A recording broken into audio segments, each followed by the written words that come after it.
Hit serials இனி டிவிக்கு முன்பே சன் நெக்ஸ்ட் ஆப்ல ஜாலியா எல்லாருக்கும் முன்னாடியே பாருங்க. இப்பவே சன் நெக்ஸ்ட் ஆப்பை டவுன்லோட் பண்ணி சப்ஸ்கிரைப் பண்ணுங்க. எனக்கு என்ன, நான் ரொம்ப நல்லா இருக்கேன். அது இல்லம்மா, அன்னைக்கு மயக்கம், மூக்குல ரத்தம். அதுவா, அது அப்பப்ப வரும் போகும். சரி தேவி, ஷாப்பிங்லாம் முடிச்சிட்டியா? இல்லத்த, எதை வாங்குறது எதை விடுறதுனே தெரியல. சிலதெல்லாம் ரொம்ப காஸ்ட்லியா இருக்கு. இது பாரு தேவி, நீ செல்வநாயகியோட மருமக. இந்த ரேட்டை பார்த்து பொருளை வாங்குற கெட்ட பழக்கத்தை முதல்ல நீ விடு. நமக்கு வேண்டியது எவ்வளவு விலையா இருந்தாலும் பரவாயில்ல, அத வாங்குற பழக்கத்தை ஏற்படுத்து. சரிங்க அத்தை. நீ இந்த மாதிரி எல்லாம் யோசிப்பேன்னு தெரிஞ்சுதான் நான் உனக்காக சில பொருள்லாம் வாங்கியிருக்கேன். இரு காட்டுறேன். இத பாரு, இத யூஸ் பண்ணி பாரு, உனக்கு நல்லா இருக்கும். ஏமா கண் கலங்குற? இல்லத்த, எங்க அம்மாவும் இப்படிதான் என்ன கடைக்கு கூட்டிட்டு போவாங்க. ஒவ்வொரு பொருளையும் என்கிட்ட கேட்டு கேட்டு வாங்கி தருவாங்க. நீங்க அதுக்கும் மேலத்த எல்லாமே எனக்கு பிடிச்சதா அதான் பார்த்து பார்த்து வாங்கியிருக்கீங்க. இது எல்லாமே எனக்கு பிடிச்சிருக்குத்த. நான் தான் சொன்னேன்ல, நான் உனக்கு அம்மா மாதிரின்னு. இதத்தானே திரும்ப திரும்ப உன்கிட்ட சொல்லிக்கிட்டு இருக்கேன். ஆமாத்த. உங்க வீட்ல எப்படி? எங்க அம்மா கன்ஃபியூஸ் ஆகி போயிடுவாங்க. நான் தான் எங்க அம்மாக்கு எல்லாம் வாங்கி கொடுப்பேன். சரி, நான் கிளம்புறேன், எனக்கு டைம் ஆச்சு. சரி வரேன். போயிட்டு வாமா. சரி.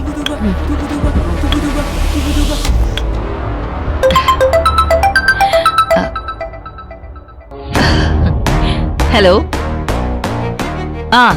சரி, நான் உடனே வந்துடுறேன். என்னாச்சுத்த? தேவி, ஷாப்பிங் முடிச்சிட்டியா? வேற ஏதாவது வேணுமா? இதுக்கு மேல என்னத்த வேணும்? சரி, அப்ப நீ கிளம்பு. அர்ஜுன் ஃபேக்டரி கட்ட போற இடத்துக்கு ரெஜிஸ்ட்ரேஷன் பண்ணணும்னு வர சொல்றாங்க. நீ வீட்டுக்கு போ, நாங்க போய் ரெஜிஸ்ட்ரேஷன் வேலையை பார்த்துட்டு வந்துடுறோம். சரிங்க. சரி, இது எல்லாத்தையும் பில் போட்டுக்கோ. ஓகே. வா ஸ்ருதி.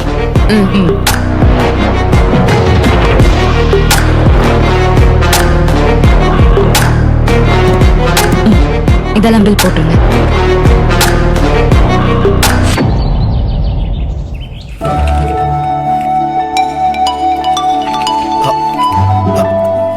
அக்கா சொல்லுக்கா.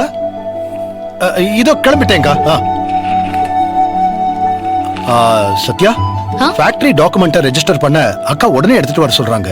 அது கொஞ்சம் குடுமா. எனக்கு சில டவுட்ஸ்லாம் இருக்கு சித்தப்பா. உனக்கு என்ன டவுட் இருந்தாலும் அதை அர்ஜுன் கிட்ட ஃபோன் பண்ணி கேளுமா. இப்ப நான் கிளம்பணும். குடு.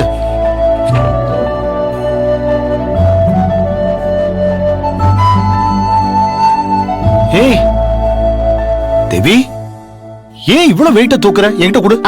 பரவாயில்ல சித்தப்பா, கொஞ்சம் தான், நானே பாத்துக்கிறேன். சரி, இன்னைக்கு நான் கார் எடுத்துட்டு போலாமா? உனக்கு ஒண்ணும் வேலை இல்லையே. இல்ல சித்தப்பா, நீங்க கிளம்புங்க. அத்தை உங்களுக்காக வெயிட் பண்ணிட்டு இருப்பாங்க. சரிம்மா, நான் போயிட்டு வரேன். சரிங்க சித்தப்பா. அக்கா, நீ ஏன் இவ்ளோ பெரிய வெயிட்லாம் தூக்குற? என்கிட்ட கூட நான் தூக்குறேன். அக்கா, அத்தை வெயிட் பண்றாங்கன்னு சொன்னியே, அப்போ அத்தையும் உன் கூட கடைக்கு வந்தாங்களா? சொல்லிட்டு போக்கா. அக்கா நில்லுக்கா, சொல்லிட்டு போயேன்க்கா. சொல்லிட்டு போனதா என்னவா? என்ன இவ? அக்கா ஒரு நிமிஷம் இரு. அத்தை என்ன சொன்னாங்க? நீ தனியா தானே கடைக்கு போன? அவங்களும் ஸ்ருதியும் வேற ஏதோ வேலையை தானே வெளியே போனாங்க. நீங்க ரெண்டு பேரும் எங்கேயாவது சந்திச்சீங்களா? சொல்லுக்கா. அக்கா அக்கா, தற்செயலா சந்திச்சீங்களா?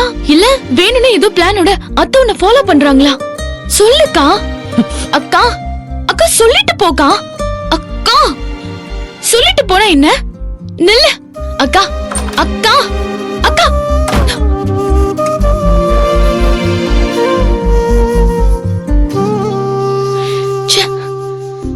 எதுக்குமே பதில் பேச மாட்டேங்கிறா. வர வர என்ன மதிக்கிறது கூட கிடையாது. நான் என்ன பண்ண முடியும்? இன்னும் எப்படிதான் இவளுக்காக போராடி செல்வநாயகி கிட்ட இருந்து காப்பாத்த முடியும்? இவ புரிஞ்சுக்கவே மாட்டேங்கிறாளே.